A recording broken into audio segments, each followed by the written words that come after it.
उस समय 200 एकड़ लैंड थी हवाई अड्डे के नाम पर और कोई जहाज वहां उड़ता नहीं था। फिर हमने लाइसेंस्ड एयरपोर्ट, पहला लाइसेंस्ड एयरपोर्ट हरियाणा का, पैसेंजर टर्मिनल पहले 40 पैसेंजर का था, वो भी हमने ही बनवाया था। जी, आपने जैसे विकास कार्य 10 सालों में काफी कराए हैं, लेकिन जो भी आप विकास कार्य कराते हैं विपक्षी उसको मुद्दा बना लेते हैं।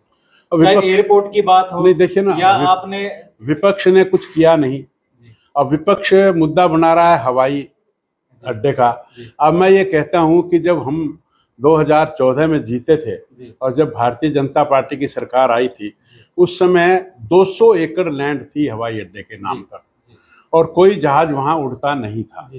हमने 200 एकड़ में पहले तो 4000 एकड़ जोड़े, फिर 3000 एकड़ जोड़े और फिर हमने लाइसेंस्ड एयरपोर्ट, पहला लाइसेंस्ड एयरपोर्ट हरियाणा का, उसको घोषणा करवाई, घोषणा ही नहीं, उसको मान्यता दिलवाई और हमारी कुछ फ्लाइट्स चली भी, अपनी देहरादून की चली, धर्मशाला की चली, चंडीगढ़ की चली, शेड्यूल्ड फ्लाइट चली। तो उसके बाद हमने बड़ी हवाई पट्टी बनाई, पहले 3000 फुट की पट्टी थी, फिर अब 10,000 फुट की पट्टी है। उसमें 16 किलोमीटर दीवार जो है चारों तरफ बनवाई। वहां पर जो पैसेंजर टर्मिनल पहले 40 पैसेंजर का था, वो भी हमने ही बनवाया था। उस वक्त जब रीजनल कनेक्टिविटी स्कीम के थ्रू जब हमने लाइसेंस्ड एयरपोर्ट जो है उसको मान्यता दिलवाई थी, तो हमने 40 पैसेंजर का एयर टर्मिनल बनवाया था, पैसेंजर टर्मिनल। आज हमने 150 पैसेंजर का बनवा दिया। आज हमने ATC, air traffic control room बना दिया, जिसके शीशे का बना होता है सबसे ऊपर, और उसमें बैठकर, वहां पर कर्मचारी बैठकर जितने हवाई जहाज उड़ते हैं, उतरते हैं, उनकी गतिविधि को देख सकता है। हमने वहां पर 33 केवीए का बिजली स्टेशन स्थापित करवाया। हमने जहाज में फ्यूल डलवाने का काम किया। HADC, Haryana airport development corporation का ऑफिस हमने बनवाया, जिसका कि मैं चेयरमैन भी हूं।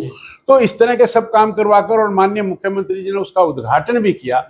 और हमने 19 जून को बड़ा जहाज उतरने का लाइसेंस, जिसका जो लेवल है वो C4 होता है, उसको C4 कहते हैं, उसके लिए हमने 19 जून को अप्लाई किया। हमने 15 लाख रुपए government of airport authority of India को जमा करवाए और उसकी प्रक्रिया बड़ी तेजी से चल रही है और मुझे उम्मीद है कि 8-10 दिन में उसको मान्यता मिल जाएगी और मिलने के बाद जहाज यहाँ से उड़ जाएगा। अब इसमें विपक्ष का मुद्दा क्या करेगा? चुनाव होने से पहले जहाज उड़ जाएगा सर? नहीं, चुनाव होने से पहले उड़ भी सकता है, हो सकता है आचार संहिता आने के कारण ना उड़े।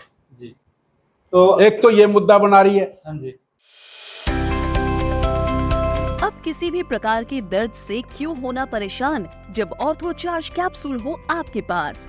सभी प्रकार के दर्द में आयुर्वेदिक पद्धति पर आधारित रामबाण इलाज। कबीर औषधालय का ऑर्थो चार्ज ऑयल, कैप्सूल और सिरप आपको देता है तुरंत आराम। अनेक प्रकार के दर्द जैसे sciatica, spondylitis, rheumatic pain, arthritis, lumbar pain, सभी दर्द को दूर करने का रामबाण इलाज। 100% आयुर्वेदिक जड़ी बूटियों से बनाया गया ऑर्थो चार्ज कैप्सूल और ऑयल एक बार प्रयोग में अवश्य लाएं। अधिक जानकारी के लिए संपर्क करें 8920528555 और 7206424061।